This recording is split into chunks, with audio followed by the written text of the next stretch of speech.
muraho neza, amahoro mwamatanga abane namwe agwire mu mitima yanyu, abaho umuntu ashobora kuyakira akiri ntangaha ku isi, umuntu ashobora kuyakira yaraciye mu bintu bikomeye bidakwirwa mu bwenge, umuntu ashobora kuyakira akirimo no kubicamo, kuko yakirwa mu buryo bw'igitangaza. Aboneka ahantu hamwe honyine, ni muri Kristo Yesu.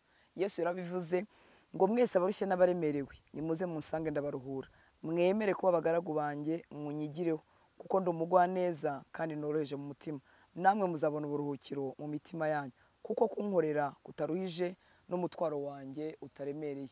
Ni Yesu wenyine wiyegereza abantu barushye. Niba mwarabyitegereje, iyo umuntu arushye aravunana, kubana nawe biravuna, kwicana nawe biravuna, bigusaba we kuba ufite imbaraga zihagije mu muntu wawe wamwe imbere, mu mutima wawe, imbaraga z'amarangamutima, imbaraga z'umwuka, kugira ngo ubashe kwihanganira cyangwa se gusa nkaho umuzamuye kugira ngo nawe agaruke mu byiringiro.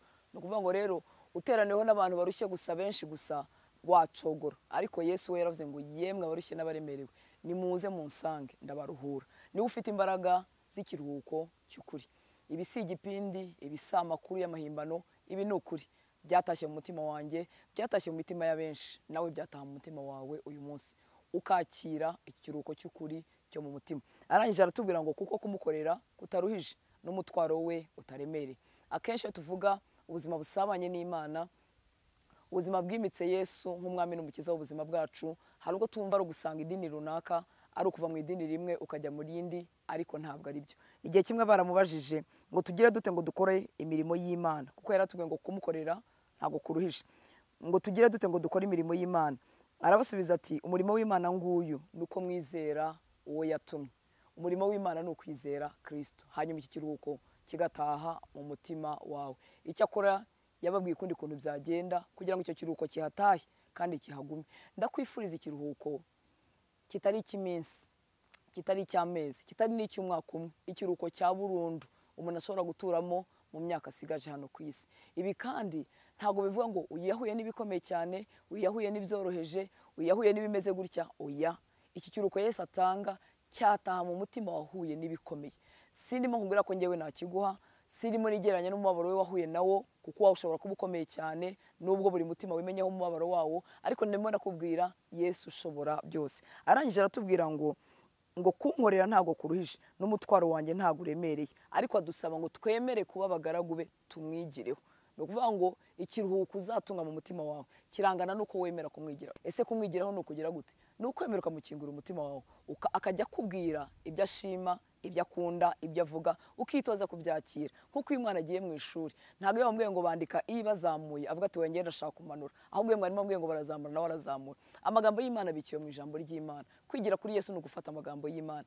Yavuga ngo gutanga imbabazi nibyo byaruhura umutima wawe, ukamubwira uti nubwo ntazi uburyo batanga imbabazi, nubwo numva mu bwenge bwanjye bitashoboka, ariko ubwo ari wowe bisaba, ngiye kukwigiraho. Uzi ko ivuze gutya utamenya igihe umutima wawe warekuriye uwo warubitse, warekuriye uwakubabaje n'uwaguhemukiye, kandi gutwara uwaguhemukiye mu mutima wawe bivuna wowe, bikaremerera wowe, bikarwaza wowe, ahari aho n'uwaguhemukiye yiyicariye. Umuntu waduhemukiye dutwaye mu mutima wacu niwe muntu winjira ahantu hose. Yinjira mu gitanda cyacu, kuko iyo tugiye kuryama turamutekereza, akaza ku meza yacu tugiye kurya, akaza mu birori byacu atatumiwe, twaba dufite ibirori twatekereza ko yaduhemukiye, akaza mu mubabaro wacu tugahita twibuka ko umubabaro dufite niwe wawuduteye. Ariko Yesu afite imbaraga zo gutaha mu mutima wawe. Emera kumwigiraho.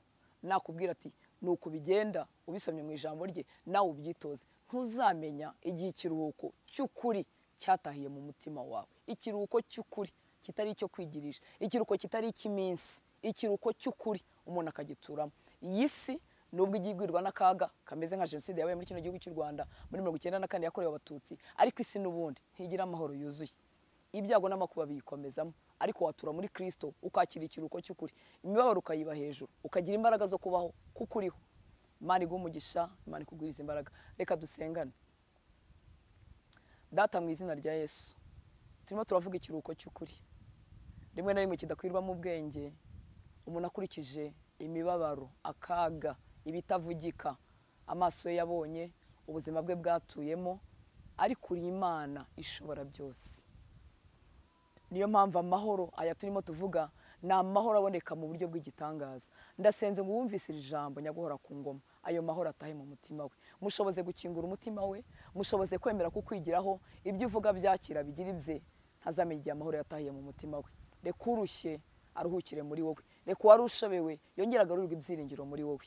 Urakoze kubw'iyi mitima ukozeho, urakoze kubw'iyi mitima uhinduye, urakoze ko bazumva aya mahoro turimo tuvuga yatashye mu mitima yabo. Icyubahiro cyose nikikugarukire, wowe dukesha ubuzima, wowe dukesha kubaho. Mu izina rya Yesu dusenze, amen.